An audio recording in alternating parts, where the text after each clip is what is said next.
Enseguida en Radio La Voz de María 88.1 FM empieza El Valor de la Vida, bajo la conducción de Beatriz Bernaza y Nicolás Parducci. Bienvenidos.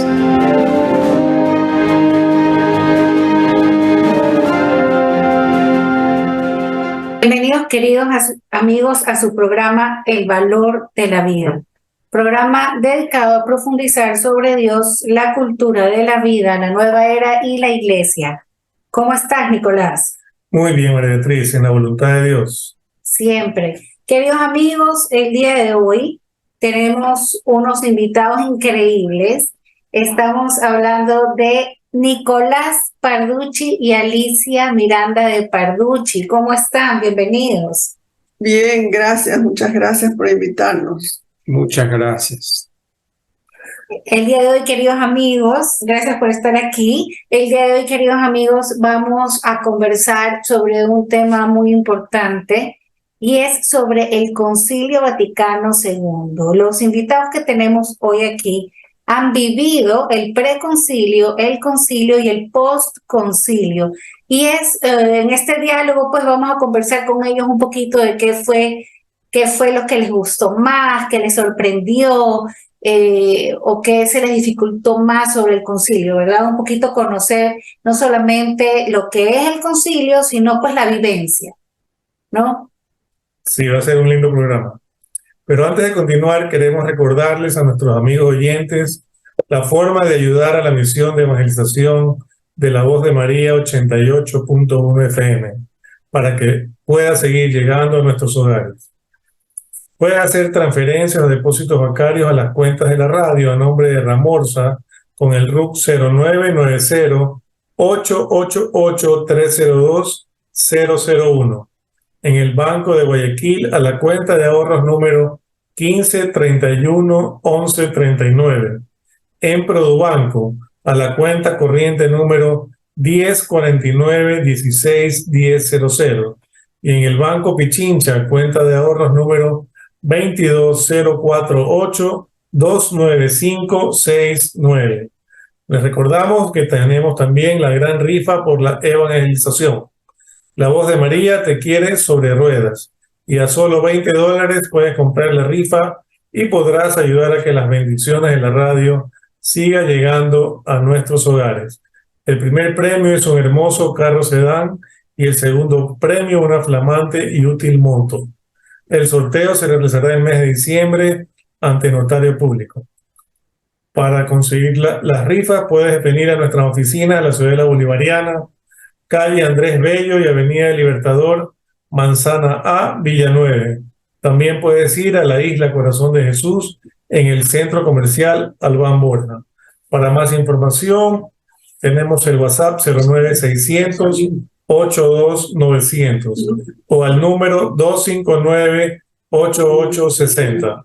No se olviden que con su aportación seguimos evangelizando. Bueno, y antes de continuar, acompáñenos con una oración.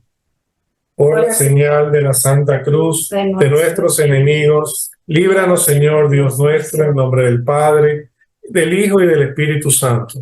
Amén. Padre amado, te bendecimos, te adoramos, te glorificamos y te damos gracias por unirnos a través de las ondas radiales. Te pedimos que nos quites todo lo que nos pueda alejar de ti y nos dejes solamente lo que nos una a tu divina voluntad. Bendice, Padre, el programa de hoy, bendice la radio La Voz de María, bendice nuestras familias y nuestros trabajos. Espíritu Santo, haz que todo lo que salga de nuestra boca se sumerja en tu divino querer.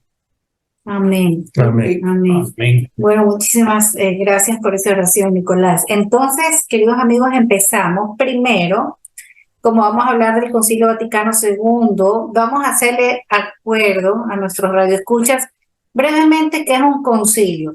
Y un concilio es una reunión de autoridades religiosas, generalmente, pues en este caso los obispos, ¿verdad?, con el Papa, que es convocada para discutir sobre asuntos doctrinales, disciplinarios u organizativos, ¿verdad?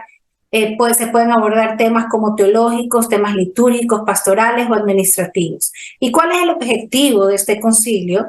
El objetivo es alcanzar un consenso y promover la unidad dentro de la iglesia, ¿verdad? Una unidad dentro de la comunidad religiosa.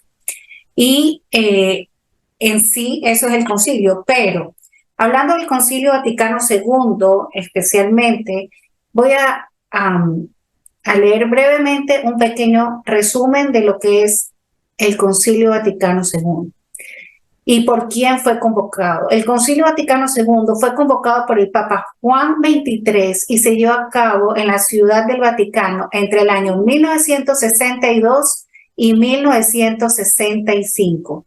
Fue una asamblea ecuménica de obispos católicos de todo el mundo con el objetivo de discutir y promulgar reformas en la Iglesia Católica. El concilio buscaba renovar y actualizar la Iglesia para adaptarla a los desafíos y cambios del mundo moderno. El Concilio Vaticano II abordó una amplia gama de temas y emitió importantes documentos que tuvieron un impacto significativo en la Iglesia y en las relaciones con otras religiones. Algunos de los aspectos destacados y cambios más importantes que surgieron del concilio incluyen la liturgia, la Iglesia y el mundo moderno, el ecumenismo, la Iglesia y los judíos y la colegialidad. En esto, pues, estamos hablando de un resumen muy pequeño, ¿verdad?, de lo que es el Concilio Vaticano II, los temas que se trataron, ¿no? ¿Y quiere usted agregar algo, Alicia o Nicolás? ¿Quieren agregar algo a este breve concepto que yo he dado del concilio? Como tú dijiste, era poner la iglesia a tono con el mundo, que la iglesia pueda responder a los cambios que estaba teniendo el mundo en ese momento. Eso fue muy importante y generó, por supuesto, bastantes expectativas, porque habían algunos temas que las personas esperaban, a los que no se les dio la respuesta que las personas esperaban, porque no es así, ¿no? Como el tema del control de la natalidad. Claro, y en general el concilio buscaba una renovación, como dice Alicia, a la apertura al mundo moderno, dice, promoviendo el diálogo y la participación activa de los fieles, cosa que no se hacía antes. ¿Pues? Todo era el clericalismo, era el único que comunicaba cosas de la iglesia, ¿verdad? Uh-huh. Exactamente. Y aquí, antes de comenzar con las preguntas hacia Alicia y Nicolás, yo quiero brevemente comentarles lo que dijo Benedicto XVI, que había un sentido de expectativa general en este Concilio Vaticano II y que el cristianismo había construido, el que se había construido y plasmado el mundo occidental por mucho tiempo, parecía perder cada vez más su fuerza creativa, es decir, que el cristianismo estaba, digámoslo así, decaída, ¿no? Había perdido su fuerza, se le había cansado y daba la impresión de que el futuro era decidido por otros poderes espirituales. El sentido de esta pérdida del presente por parte del cristianismo y de la tarea que ello comportaba se comprendía bien en la palabra actualización, justamente lo que usted decía, Alicia, el ayornamiento. El cristianismo debe estar en el presente, decía Benedicto XVI, para poder forjar el futuro, para que pudiera volver a ser una fuerza que moldeara el futuro. Eso es importante, porque dice, para que pudiera volver a ser una fuerza. Es decir, que antes del Concilio Vaticano II, como ya lo está diciendo Benedicto XVI, el cristianismo había perdido esa fuerza. Juan XXIII había convocado el concilio sin indicarle problemas o programas concretos, es decir, no había nada concreto que discutir, no había un dogma que discutir o algo concreto. Esta fue la grandeza y al mismo tiempo la dificultad del cometido que se presentaba en la asamblea eclesiástica. Es decir, todo el mundo, como comentábamos con Nicolás fuera del programa, la gente no se esperaba que el Papa llame a un concilio, ¿verdad? No. No había una razón, como dice, doctrinal, que Así. alguien que estaba en discusión como para llamar a un concilio, no había un cisma para llamar a un concilio y dar respuesta a esas cosas. Fue algo totalmente diferente de lo que habían sido los anteriores concilios. Yo creo que fue también una iluminación del Espíritu Santo para que se pudiera pensar, trabajar, conversar, discutir y buscar nuevos caminos, actualizando el trabajo de la Iglesia en el mundo moderno. ¿Y cómo recuerdan ustedes el periodo antes del Concilio Vaticano II? O sea, Para mí, ¿cuáles eran las prácticas religiosas comunes? bueno, las prácticas religiosas en general fueron las mismas. El gran cambio fue el poder escuchar y compartir la misa en español, por ejemplo. Eso fue un cambio importante que permitió una mejor participación del pueblo en la asamblea y en general la apertura hacia el laicado, es decir, que los seglares, los no consagrados, participaran más activamente en las actuaciones, en los programas, en las tareas, en los compromisos de la iglesia. Y darle al mundo una sensación de no una iglesia clerical, sino tampoco laical, sino una iglesia que combinaba estos dos elementos para poder lograr mejor sus objetivos. Entonces, antes, para los que no somos, nacimos después del concilio, o sea, ¿cómo se vivía eso antes? Porque para nosotros ya es normal ver a los laicos trabajando, acompañando a los sacerdotes, compartiendo con los religiosos. Claro, había mucha piedad, estaban producidas a la piedad, lo que ya se caía en un pietismo, y poca actividad, muy poca actividad de los laicos, tal vez en las ciertas congregaciones, pero para orar. Los laicos participaban un poco de la actividad de la iglesia. Un poquito antes del concilio ya comenzó aquí en el Ecuador, y entiendo que vino de España, el movimiento de los cursillos de cristiandad, que fue el boom porque empezaron a trabajar los laicos en los cursos de cristiandad, y hombres y mujeres, y recuerdo que yo hice el retiro con ellos y era algo ya nuevo, ¿no? Pero fue más o menos antes o contemporáneo con el Concilio Vaticano II.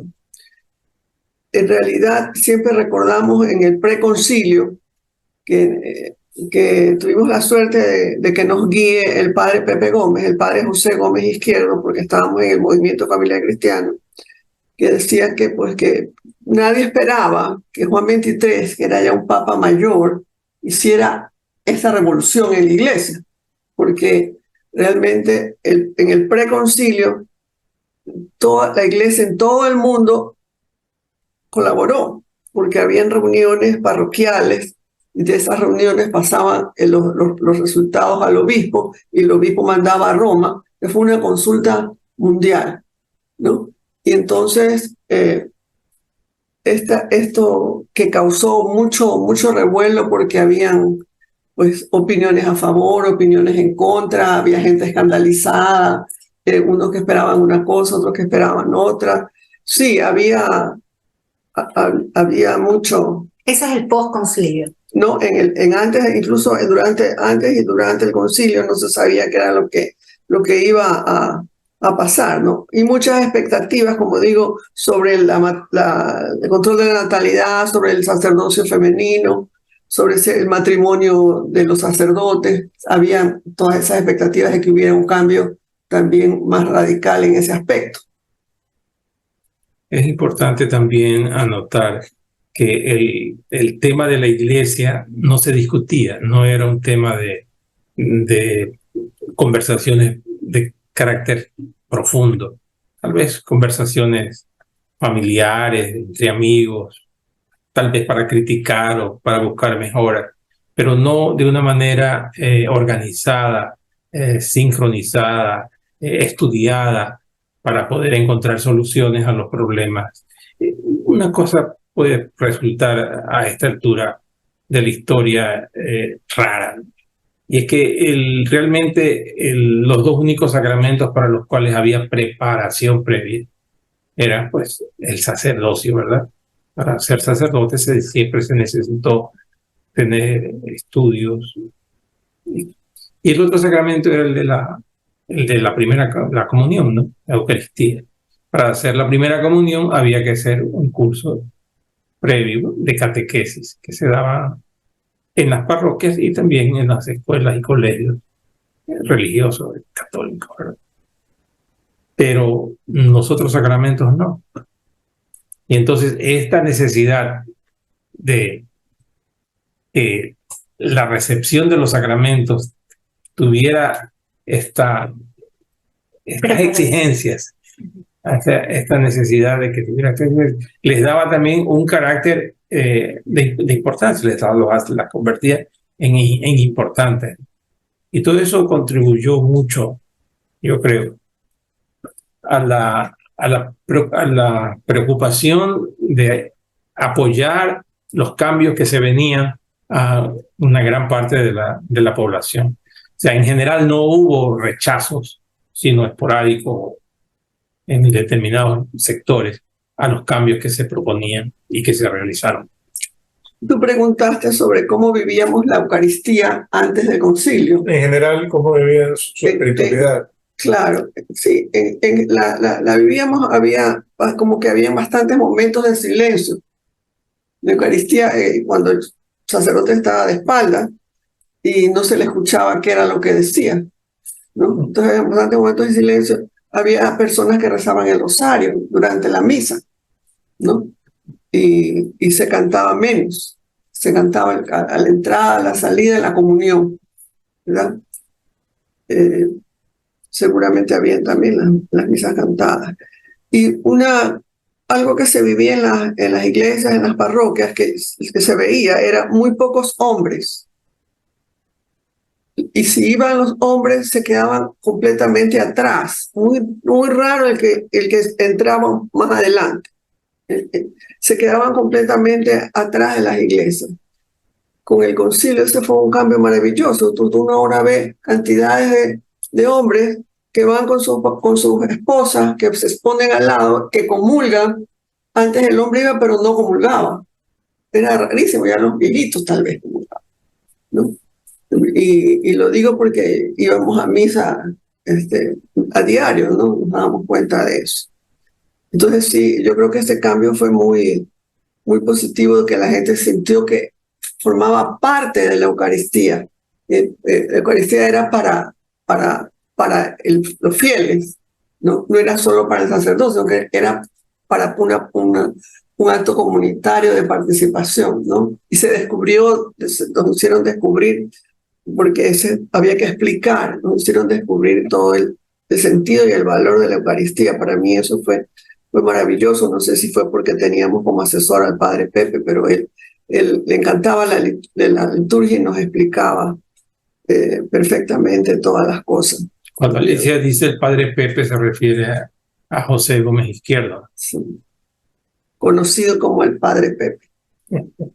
Entonces, en esta comunidad religiosa, es decir, en nuestras parroquias, empezó a haber más participación de los hombres. Sí. ¿Sí? ¿Y qué otro cambio? Por ejemplo, de los matrimonios o de los jóvenes, ¿eso se fue dando paulativamente?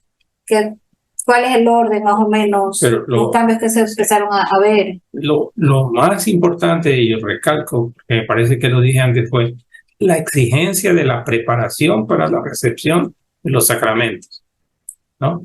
Entonces, si iba a hacer la confirmación, tenía que tener una preparación para la confirmación. Cuando después quería hacer la primera comunión, tenía que tener una preparación para recibir la Sagrada Comunión. Y no se diga para el matrimonio, que fue una una cuestión que llamaba la atención, ¿no? Ahora, No había preparación No absoluta había, para el matrimonio. más de la que se Ahora, hacía en particular. No había. el Papa Francisco ahora exige, creo que quiere decir 1 año de preparación para el matrimonio. Pero pueden ser 10 años.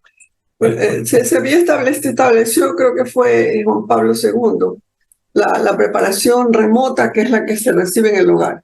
Ya, La preparación inmediata y la inmediata. Inmediata es en los colegios, por ejemplo. ya. Inmediata es antes del matrimonio. Bajo la responsabilidad de la parroquia. De la parroquia. Nosotros colaboramos con la preparación inmediata y de hecho nos tocó organizar en Guayaquil el primer curso de novios que se hizo. ¿Por qué?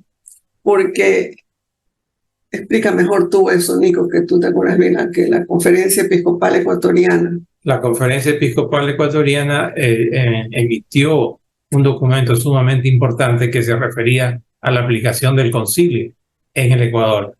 Y al referirse a los sacramentos, respecto del sacramento del matrimonio, estableció que la responsabilidad del impulso de la pastoral prematrimonial correspondía desarrollarla al movimiento familiar cristiano, que estaba funcionando algunos años ya.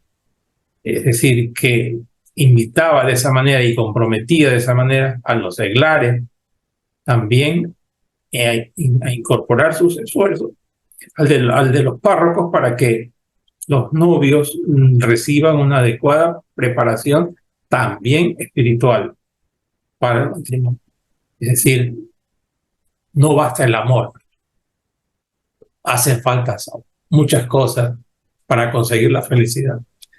Interesante porque durante algunos años, los primeros años, estuvo centralizada la preparación en un local, mandaban de las parroquias, nosotros dábamos un certificado que lo llevaban a su parroquia, mandaban de las parroquias a inscribirse en el movimiento, en los cursos que preparábamos nosotros. Y ya después, poco a poco, se fue abriendo en las parroquias, porque la Guayaquil es una ciudad enorme, y bueno, en buena hora, ¿no? Sí. Ya se fueron animando a hacerlo en las parroquias, ya se hizo parroquial. ¿cómo se maneja ahora? Como se maneja actualmente, claro que es como debe ser, ¿no? Pero abrir este camino de la preparación al matrimonio no fue tan fácil porque las personas no lo entendían mucho, no entendían, ¿no? Algunos iban muy contentos, otros decían que no querían mandar a las hijas porque decían que les iban a quitar la inocencia. Entonces había que separarlos para las charlas de la sexualidad en el matrimonio.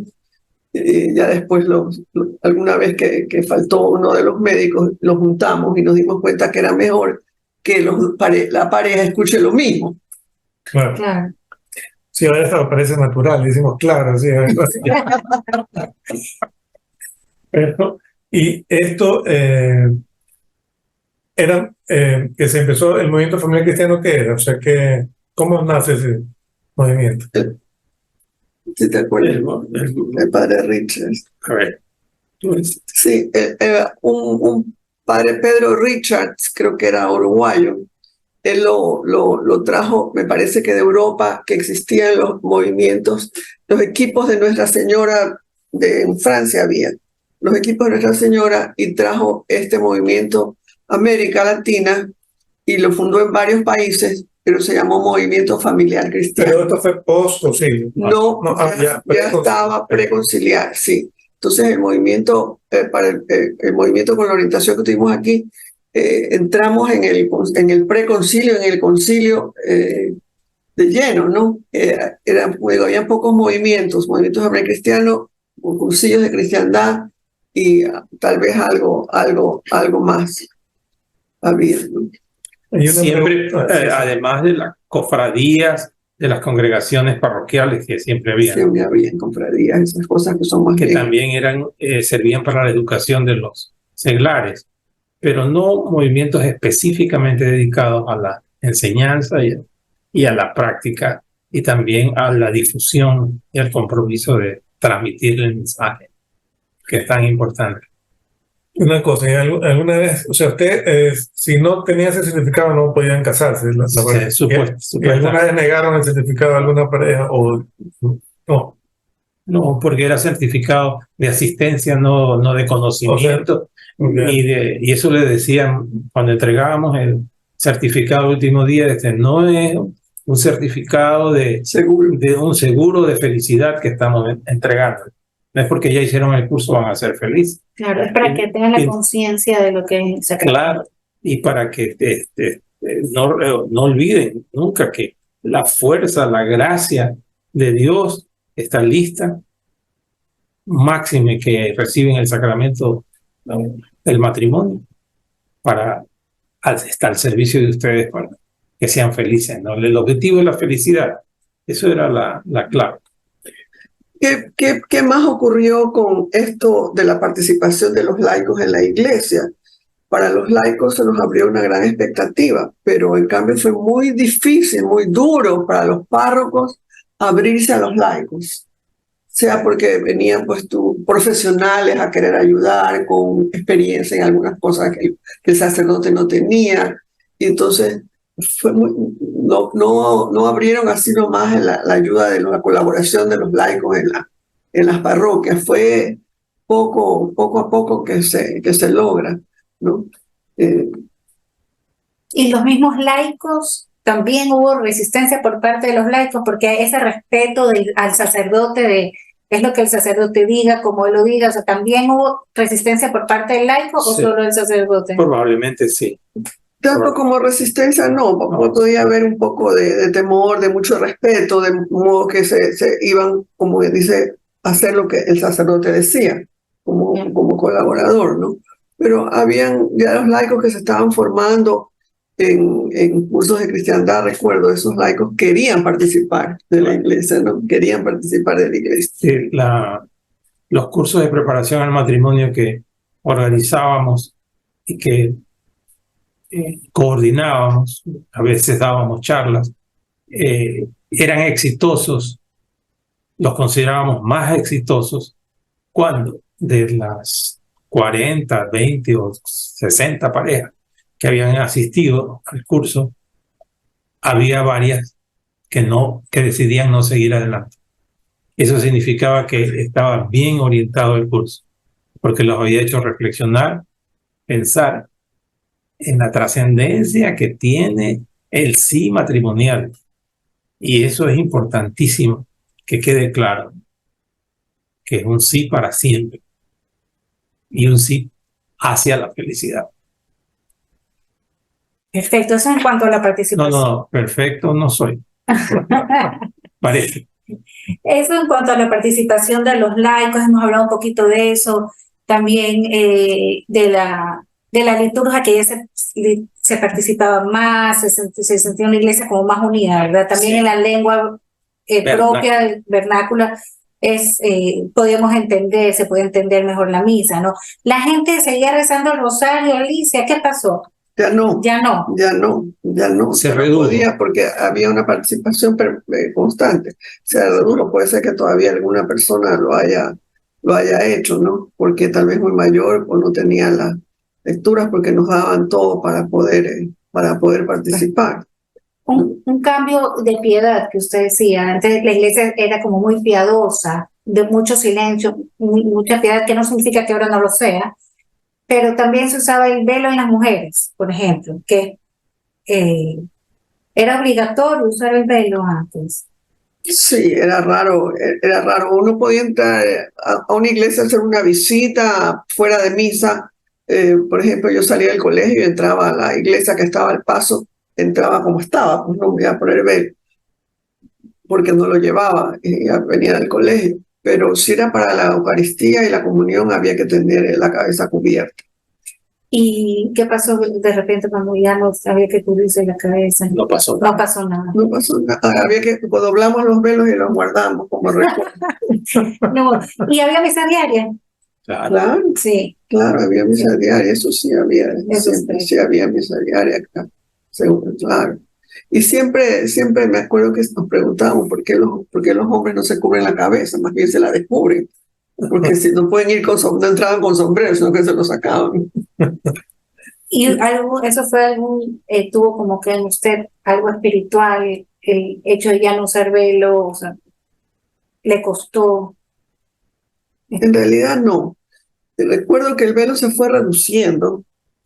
Eran unas mantillas, después más pequeñitas, y después era algo redondo pequeñito que se ponía uno nomás en la cabeza. O sea, era como un formalismo, ¿no? Entonces, no, en realidad a mí no me costó. No sé si haya personas que les haya.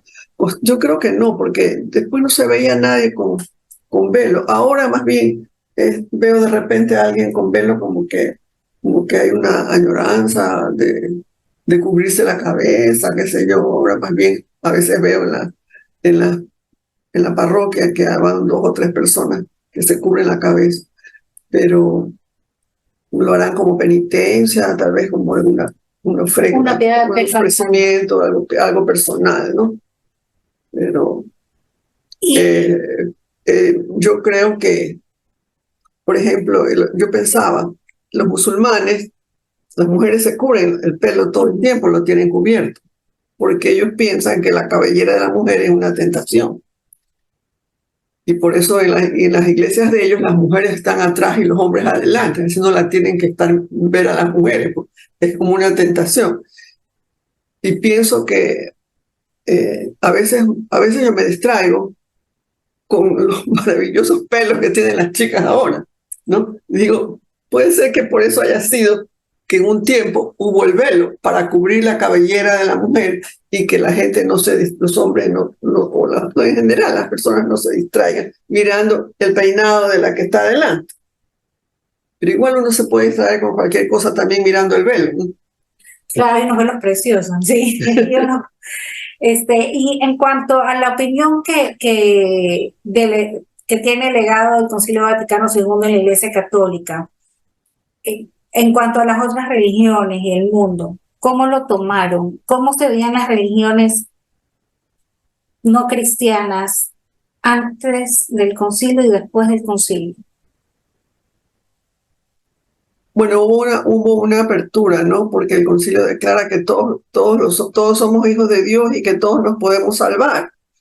Y, y, y antes pensábamos que solamente dentro de la iglesia nos podíamos salvar, por lo menos de pequeñas aprendíamos eso. Pero hubo una apertura, ¿no? ¿Cómo se llama? El ecumenismo. El ecumenismo. Que fue importante, pues, claro, Claro, bueno, el ecumenismo, lo que dice el postulado del ecumenismo es que tenemos que tener esa relación con las iglesias cristianas, pero las iglesias cristianas organizadas, Claro. ¿no? Para llegar a un consenso, pero para que ellos regresen a la iglesia. O sea, ese es el fin del ecumenismo para los católicos. Ese es el movimiento ecuménico para las religiones cristianas. Sí, y empezó ahí. Y creo que ha sido positivo, aunque no participan los que son cristianos realmente, porque creo que los testigos de Jehová y los mormones no participan. Solamente con las iglesias organizadas, las calvinistas, o sea, las iglesias son históricas. Ya. Y luego un sentido de respeto a los que tienen otras religiones, ¿no? Que no son cristianos, empezando por los judíos, por los musulmanes, los hindúes, ¿no? Que tienen otras religiones y que, bueno, pensamos que Dios es uno solo y que de alguna manera está Dios también presente en ellos, aunque algunos tienen un montón de dioses, pero Dios Dios es padre para todos. Dios sigue siendo padre para todos, no deja de ser padre para ellos también. En algún momento hubo una confusión de que como Dios es padre para todos y todos somos hijos de Dios, por ejemplo, eso lo dice el documento Nostra Aetate, que todos somos hijos de Dios, del Concilio Vaticano II, de repente, pues, la evangelización se hizo menos porque todos somos hijos de Dios. No, ¿No? no creo. No. No creo, porque en la iglesia, los pastores en la iglesia siempre procuraron mantener y acrecentar su rebaño, sus fieles. No, no creo.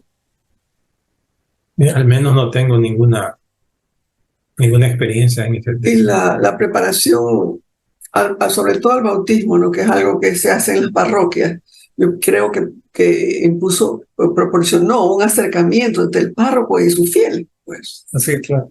¿no? Porque ya no era solamente el momento de la ceremonia, sino que prepararlos para el bautismo, buscar y ponerse a buscar cómo preparar a esta gente para que sean cristianos responsables, ¿no? Respondan por la. Y antes del concilio había mucho antisemitismo, o sea, estaba declarado en la iglesia que los judíos habían matado a Jesús, ¿no? Y había, quizás ya no en su época, pero el concilio hizo un cambio y una declaración especial respecto a ello, ¿no? Yo creo que ratificó, porque yo creo que ya el preconcilio ya se venía cocinando todas estas ideas.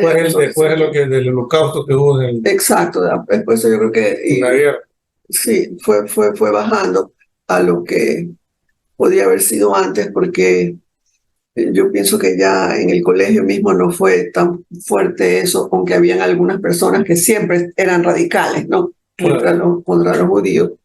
Y hay todavía hoy en día. Debe haber seguramente, pero se fue. Yo creo que ya venía esto cocinándose, como se dice, para que se vaya a hacer la declaración. Y muchas de las cosas documentos o ideas que se pusieron en los documentos ya fueron recogidas del mundo, ¿no? Fue recoger del mundo entero todas las inquietudes que había, y bueno, con la sabiduría de los obispos, los cardenales como Ratzinger, como Bergoglio también estuvo ahí en el concilio, Juan Pablo II estuvo en el concilio, y otros montones, ¿no? Pero estuvieron ahí, fueron importantes en la redacción de los documentos, algunos de ellos. En la documentación del Concilio Vaticano II, de las normas que se dieron, una con la que nos relacionamos fue pues con la disposición de la Conferencia Episcopal Ecuatoriana en uno de los párrafos de su declaración. Estableció que la responsabilidad, y esto lo repito, de la preparación al matrimonio la debía ser el movimiento familiar cristiano. Entonces eso le daba una fortaleza a la organización. Ahora, y ahora otra cosa, además del matrimonio, ¿a qué le dieron a los laicos? Además del tema matrimonial, o simplemente... Yo creo que los laicos empezaron a ayudar también en la preparación, ya los laicos que estaban preparados, y ahora hay algunos que ayudan en la primera comunión, en las parroquias. Porque antes solo lo daban los catequistas. Los catequistas, siempre hubo catequistas. Siempre hubo catequistas. Siempre hubo, creo que ahora ¿no? Pero se le dio más importancia al matrimonio también en la iglesia. Se le dio mucho más importancia. Eso debe haber sido... al sacramento del matrimonio. Eso también a muchos sacerdotes quizás les chocó. O sea, porque se declara que al mismo nivel que no está así, no se lo veía así antes, al sacramento del matrimonio que el sacramento del sacerdocio. Está en la clasificación de los sacramentos para el servicio de los demás. Pero siempre hay alguna diferencia, porque dice que el sacerdote es consagrado completamente a Dios. Y los esposos son como consagrados. O sea que no estamos exactamente al mismo nivel, ¿no? Entonces sí es un poco de diferencia. Pero descubrir la teología del matrimonio, que no había casi. La teología del matrimonio surge con el Concilio Vaticano II. Fue muy importante para valorizar, para que todos valoricen el sacramento del matrimonio. Sin embargo, también puede haber generado crisis en algunos sacerdotes, que se hicieron sacerdotes porque el matrimonio era una porquería. De hecho, me acuerdo que un gran escritor católico le había dicho a un papa, no sé si era antes de Juan XXIII, que el matrimonio es un sacramento de segunda. ¿Ya? Entonces esto cambió completamente. O sea que existía un poco esta idea que el matrimonio había que tolerar, digamos, el sacramento del matrimonio porque ya, ¿no? Pero eso fue un salto que dio la iglesia y que ya se venía también preparando porque ya venían los movimientos de matrimonio. No era el único el movimiento familiar cristiano, sí habían otros que surgieron más o menos simultáneamente. Sí. ¿Y qué otro tema se tocó en el concilio? Por ejemplo, no solamente con las religiones, otras religiones, sino en cuanto al mundo. Los sacramentos en general, la facilidad de los sacramentos, la necesidad de recibir los sacramentos. Así su hincapié un poco de importancia. Claro, tanto en la confesión, en la penitencia, como en el matrimonio particularmente. Y también en la unción de los enfermos. Yo creo que aumentaron. No sé si hay estadísticas Se que le pueden cambia el comprobar nombre, ¿no? Ahí se le cambia el nombre. de la extrema unción. De extrema unción a unción de los enfermos. Porque extrema unción, entonces le llevaban cuando ya estaba inconsciente, ya. No, es que es la última extrema, ya. Así, para que él se va a morir. No, todavía no se va a morir, entonces no es extrema unción. Entonces se cambió. Qué bonito eso. Porque se llama unción de los enfermos y de hecho a los ancianos en algunas parroquias, alguna vez al mes, les dan la unción a los ancianos mayores de 80 años. Cambió el nombre. Cambió el nombre, eso fue muy importante. Eso fue muy importante. Hay algo que Benedicto XVI, resaltando la importancia del concilio, dijo y lo describió como una brújula segura para la iglesia. ¿Ustedes qué opinan de eso? Que sí, porque aclaró puntos, marcó derroteros. Es correcta la apreciación. De los tantos documentos que salió, ¿no? Que sacó el concilio, ¿no? Porque habían constituciones, decretos, declaraciones y por último creo un mensaje. ¿Cuál es el que ustedes, porque más estudiaron con el que se quedaron, con el que más lo trabajaron? El del matrimonio. De los laicos. De los laicos que incluía el matrimonio. Lumen Gentium. No. Sobre la iglesia. No, es el documento sobre los laicos. Agentes. No, esa es la misión. Agentes de la misión hacia los demás. Pero, y en ese digamos, estableció todos los pasos a seguir para que el acompañamiento que tiene que hacer la iglesia a la apostólica. Decreto sobre el apostolado de los laicos. El apostolado de los laicos. El apostolado de los laicos es el que no nos quedamos porque incluye todas las formas de apostolado, ¿no? De apostolado. Nosotros trabajamos con matrimonios y profundizamos más en esa parte. Pero nos sirvió muchísimo incluso para dar charlas, porque hay una revalorización del matrimonio, de la sexualidad, de la familia, del hombre, de la mujer, de la relación hombre-mujer. Es maravilloso ese decreto, después venía solo también. Lo importante de lo que tú leíste hace un momento ahí es que el concilio, cuando dice que es una brújula, definitivamente, cualquier documento a partir del Concilio Vaticano II, todos los documentos pontificios siempre hacen referencia a algún documento del concilio, porque el concilio es la máxima autoridad hasta el momento teológica de la iglesia, es el Concilio Vaticano II. No se pueden salir, como fueron todos los concilios en su momento. Correcto. ¿No? Entonces, por eso cuando dice es una brújula, es importante. Dice, una brújula que lleva a puerto seguro. Claro. Sí. Y dice, bueno, aquí hay una constitución dogmática sobre la divina revelación, Dei Verbum, que es sobre la palabra de Dios.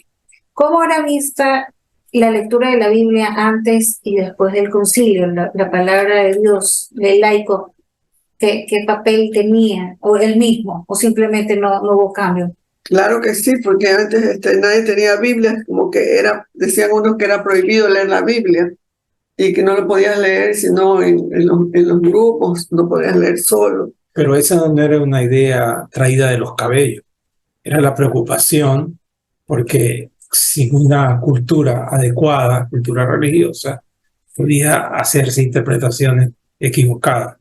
Entonces realmente debía ser una persona con conocimiento y entrenamiento la que dirigiera los estudios y orientara a las personas que querían profundizar en el conocimiento de los textos bíblicos. Y se iniciaron bastantes grupos bíblicos en las parroquias, grupos de Biblia. Se hicieron bastantes, había bastantes grupos de reuniones para estudiar la Biblia. Yo creo que sería muy útil, ustedes que están rondando este tema, si fuera posible, hacer una investigación científica de la aplicación del Concilio Vaticano II en este tema del matrimonio religioso, del sacramento del matrimonio, cómo se está viviendo en las parroquias urbanas y rurales de nuestra arquidiócesis. Sería bueno tener un diagnóstico para ver cómo se puede mejorar si es que es necesario. Y una pregunta, no, o sea, hubo después del concilio, o sea, para la aplicación del concilio, hubo mucha confusión y muchos sacerdotes, porque como contaron ustedes, había gente que esperaba mucho más allá, ¿no? O sea, siempre hay estos progresistas que quieren, ¿no? Había gente que esperaba mucho más allá y la aplicación de la liturgia, por ejemplo, hubo mucha confusión. O sea, muchos sacerdotes se salieron también después de eso. ¿Cuál fue ese fenómeno? ¿Qué pasó? A ver, de la salida de los sacerdotes, un poco se interpretaba, en esa época después se interpretaba que fue el redescubrimiento de la teología del matrimonio. Que se salieron para casarse. ¿Ya? También puede haber sido una crisis, como ya había antes del concilio, había crisis, creo que más en Europa que acá, que se estaban saliendo los sacerdotes. Y en lo que se refiere a la aplicación de la liturgia, en un momento dado, parece que empezó a haber un poco de diversidad, porque como había que adaptarla también a las culturas, está eso, hay que adaptarla a las culturas, empezó a haber mucha diferencia a veces entre una misa y otra misa, ¿no? Entonces, yo voy a tal misa, yo voy a tal otra misa, porque dependía de los cantos, de que si había alguna ceremonia especial. En esto, por ejemplo, las misas en África, eso sí todavía se mantiene. Ya no sé si todavía se mantiene las ofrendas en el ofertorio, ya están casi suprimidas, aunque a veces yo todavía veo que las hacen. Las ofrendas en África van bailando, porque para ellos el baile y la música es esencial, es la vida, es parte de su esencia. Ellos manifiestan su espíritu a través de la música, ¿no? Entonces, inhibirlos de eso es como que no están haciendo nada, ¿no? Entonces, en algunas sí hubo un poco de excesos en los cambios litúrgicos que tuvieron, que poco a poco se fueron igualando, ¿no? Y yo creo que tuvieron que venir seguramente indicaciones nuevas del Vaticano para que se unifique, porque había muchas diferencias al comienzo en las celebraciones litúrgicas. O sea, cada padrecito interpretaba algo. No solo el padrecito, ¿no? También la comunidad. ¿Y esto por qué se da? Por la libertad en la liturgia. Hay una libertad que no había antes, para que el sacerdote ponga de lo suyo, o por ejemplo la apertura a la música, ¿no? Ya también se introdujo también la guitarra.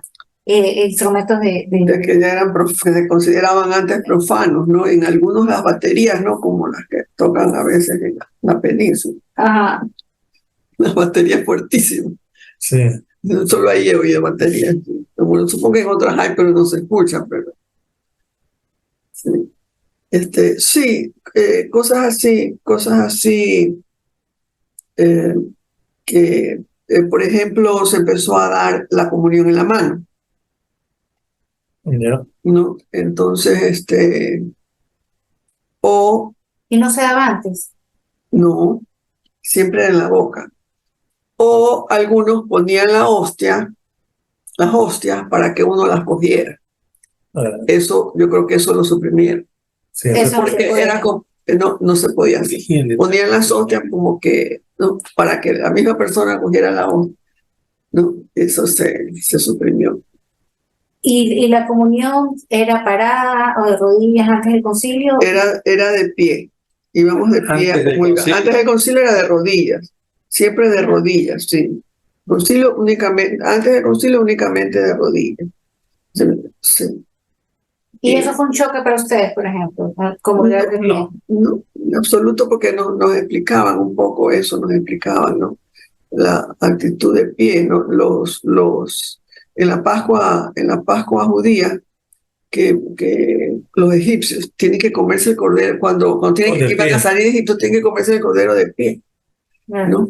Bueno, las iglesias católicas en Oriente no comulgan de de rodillas. rodillas, comulgan De de pie. pie. Ajá. Los catecúmenos, por ejemplo. También.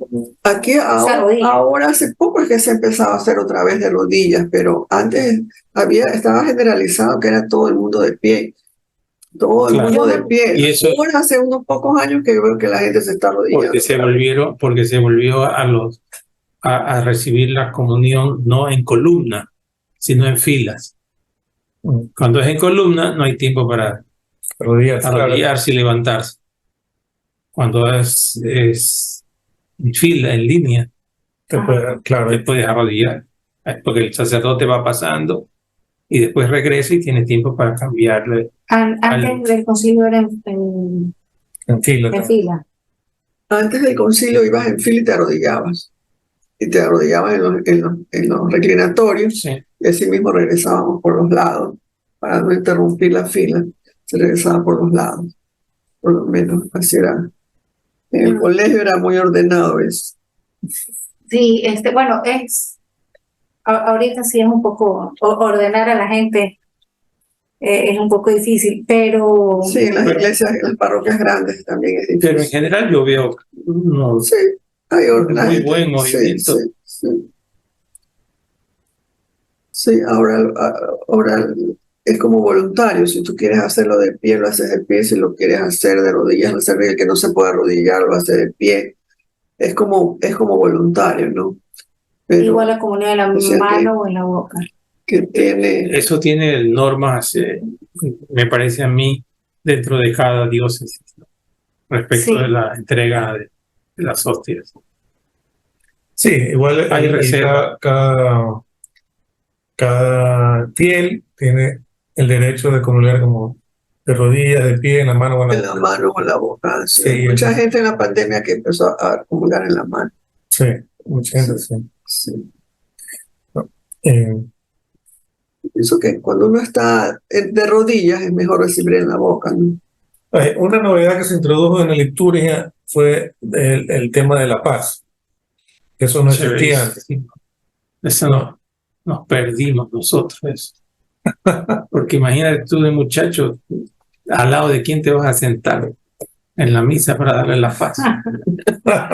Es una ventaja. Y les gusta, porque he escuchado que la paz para muchas personas es un momento de distracción y que se pierde el sentido de la misa. No creo. O sea, Ese es una manera de pensar con la que no estoy de acuerdo, pues cada cual piensa.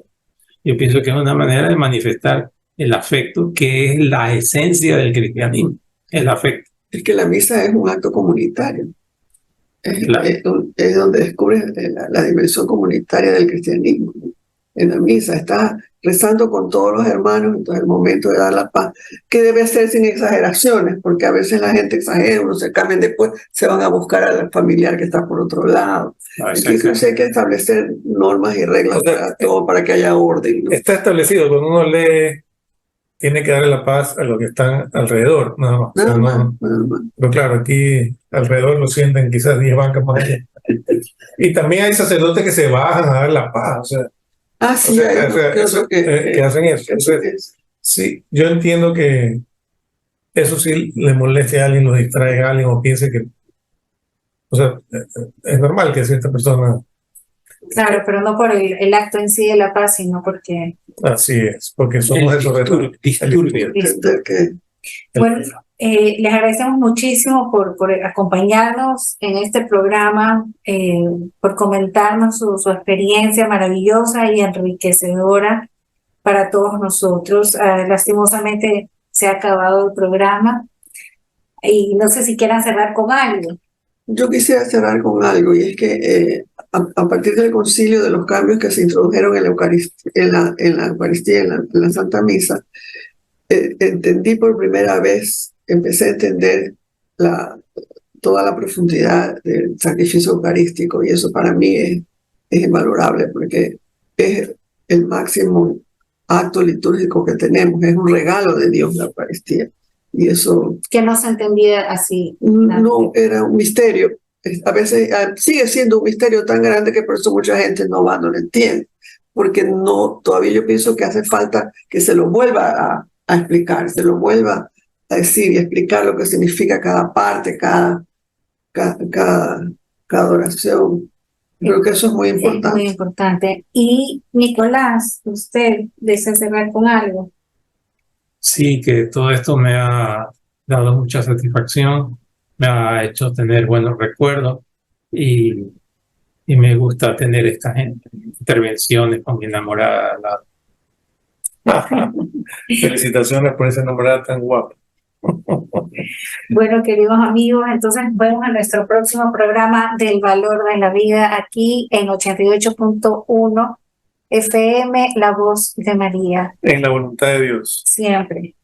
Amén. Amén.